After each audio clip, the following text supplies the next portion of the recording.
Coplanarity of two lines का पहले तो मीनिंग समझो क्या है। कोप्लेनर मीन्स होता है एक प्लेन पर अगर दो लाइन जा रही है, इसका मीनिंग है आपको ये चेक करना है कि दो लाइन है वो एक ही प्लेन से होती हुई जा रही हैं, इसका मीनिंग ये हो गया। उस प्लेन की इक्वेशन बताइए, ठीक है, नहीं प्लेन की नहीं, मतलब वो कंडीशन बताओ। जैसे सपोज मैंने दो लाइंस बना दी इस तरीके से, अब आप चेक करो कि ये दोनों लाइन एक ही प्लेन पर, चेक करना है आपको, ठीक है, क्योंकि प्लेन तो कई सारे हो सकते हैं ना, तो ये चेक करना है कि एक ही प्लेन पर है। तो यार जल्दी से देखते हैं,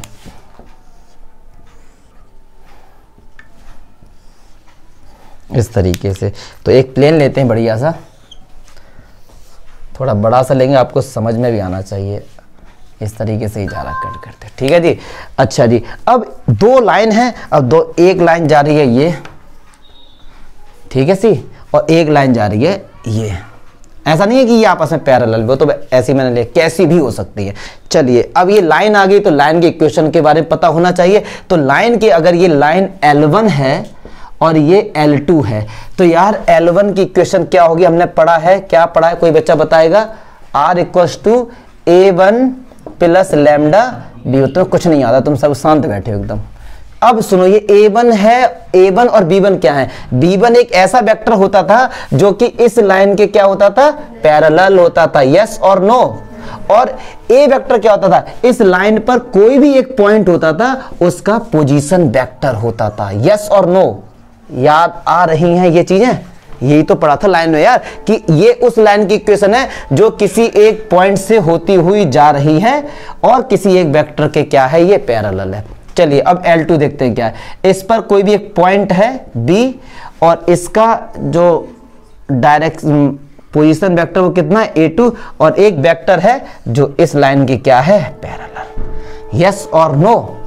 इस पॉइंट्स के कोऑर्डिनेट क्या है हमारे पास, x1, y1 और z1। इस पॉइंट से कोऑर्डिनेट हमारे क्या, x2, y2 और z2। चमका, ठीक है जी। और ये एक वेक्टर है, तो ये हमने ले लिया a1x p1y + c1z, और ये एक वेक्टर ले लिया a2x b2y + c2z। क्लियर है? तो अगर ये दोनों लाइन एक ही प्लेन से होती हुई जाएंगी, पहले लाइन L2 की इक्वेशन लिख लेता हूं, तो वो A2 + लैम्डा B2।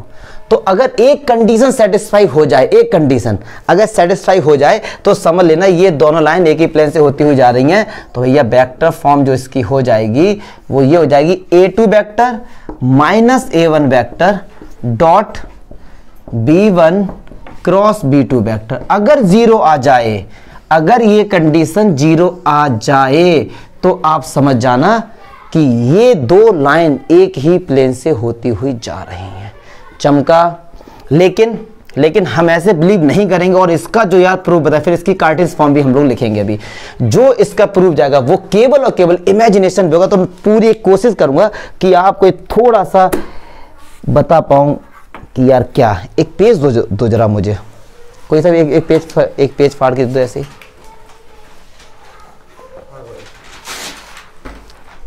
मतलब तो नया बेकार कर दिया। सुनो, अब ये प्लेन है, समझना, देखो इस चीज केवल समझाने के लिए आपको समझा रहा हूं, ये कि आप कभी फील करोगे। ये प्लेन रख दिया मैंने, क्लियर है? ये लाइन L1 है, ये L2 जा रही। पहले हमने लेट कर लिया कि मान लो वो इस पर है। अच्छा, तो ये A1 वेक्टर A2 वेक्टर तो यहां से गए होंगे, ओरिजिन से गए होंगे ना A1 A2 वेक्टर, क्योंकि ये क्या होते हैं, हमारे पोजीशन वेक्टर होते हैं, क्लियर है? और B1 वेक्टर इस तरीके से जा रहे होंगे। पक्की बात है? अभी बात बताओ और सोच के बताना कि अगर मैं A और B वेक्टर को, A और B को मिला दूं, तो जो AB वेक्टर जो मुझको मिलेगा, क्या वो लाइन के ऊपर नहीं होगा?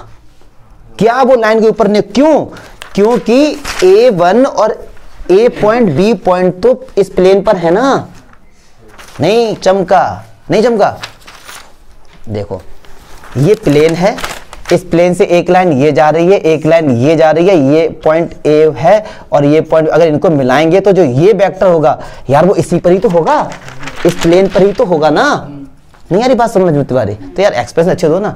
लेकिन अच्छा था, A1 वेक्टर और A2 वेक्टर भी क्या इस प्लेन के ऊपर होंगे? बिल्कुल नहीं होंगे। वो तो यहां से आ रहे होंगे, कहीं से, ओरिजिन से। पोजीशन वेक्टर है ना, वो इसके ऊपर थोड़ी ना होंगे। ये बात आ रही है, इमेजिनेशन कर पा रहे हैं आप? बहुत बढ़िया। अब एक बात सुनो, ए बी वेक्टर क्या होगा अगर मैं आपसे पूछता हूं, तो ए बी वेक्टर क्या होगा, a2 माइनस a1, यस और नो, क्योंकि एंड में b आ रहा है तो a2 माइनस a1। चमका। अगर समझ में नहीं आता ऐसे कर लो, x2 minus x1, y2 minus y1, ये आ गया। ए बी वेक्टर प्लेन के ऊपर होगा। अब सुनो ध्यान से, अगर मैं आपसे ये कहता हूं b1 क्रॉस b2 वेक्टर क्या होगा, तो b1 क्रॉस b2 इन दो वेक्टर का जब क्रॉस प्रोडक्ट होता है तो एक तीसरा वेक्टर आता है जो b1 और b2 दोनों पे क्या होगा, परपेंडिक। चमका। क्या b1 वेक्टर प्लेन पे नहीं है, बिल्कुल है।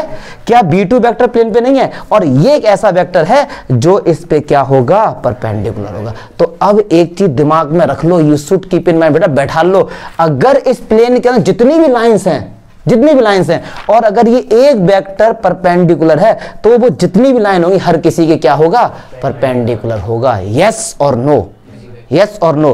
तो b1 क्रॉस b2 करके जो नया वेक्टर मिला है, क्या वो ab के परपेंडिकुलर नहीं होगा? क्यों? क्योंकि ab तो प्लेन पर ही है, पक्की बात है ना।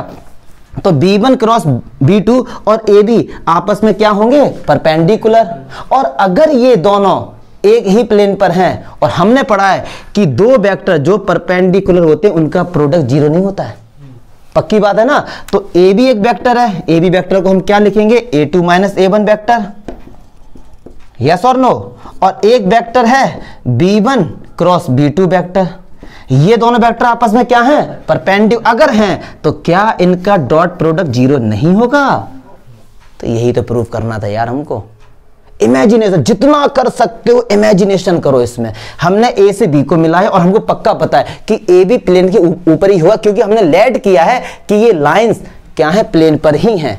आप कहेंगे सर हमको तो ये प्रूव करना था, हमने पहले से ही लेड कर लिया कि ये लाइन प्लेन पर है, तो पक्की बात है कि ए बी वेक्टर भी प्लेन पर होगा, सही है। अगर ये दोनों लाइन प्लेन पर हैं तो ये कंडीशन सेटिस्फाई होगी, अगर नहीं होगी तो समझ जाना ये दोनों लाइन प्लेन पर नहीं थी। चमका, पक्की बात है। अब इसका कार्टेशियन फॉर्म, तो कार्टेशियन फॉर्म का प्रूफ देखो मैं छोड़ता हूं, क्यों? क्योंकि उसमें होता है केवल और केवल कैलकुलेशन, लॉजिक घंटा नहीं होता है उसमें। तो a2 a1 वेक्टर करो, उनका डॉट प्रोडक्ट करो, तो इस तरीके से ये आ जाएगा। तो क्या आता है इसका, x2 minus x1, y2 minus y1, z2 minus z1, a1 b1 c1, a2 b2 c2। अगर ये जीरो आ जाए तो समझ जाना कि वो दोनों लाइंस आपस में क्या है, सही लिखा ना मैंने, एकदम सही है। तो इसका मतलब ये दोनों लाइन, देखो बुक में एनसीईआरटी में ये स्मॉल में है तो कोई भी दिक्कत नहीं है, यहाँ पे आप स्मॉल ले लो, तो टेंशन मत लेना कि सर एनसीईआरटी में लो, या हमारे ऊपर है हम कैसा लेना, कैपिटल लें या स्मॉल लें, ठीक है डियर। तो ये हमारा हो गया चमका। प्रूफ समझ आया? इमेजिनेशन करो, देखो मैं प्रूफ बता क्यों रहा हूं 3D, जबकि नंबर वाली बात करूं तो नहीं आते एग्जाम में, इसे इमेजिनेशन अच्छा होता है हमारा कि ये a1 a2 क्या है, ये सब झमेला।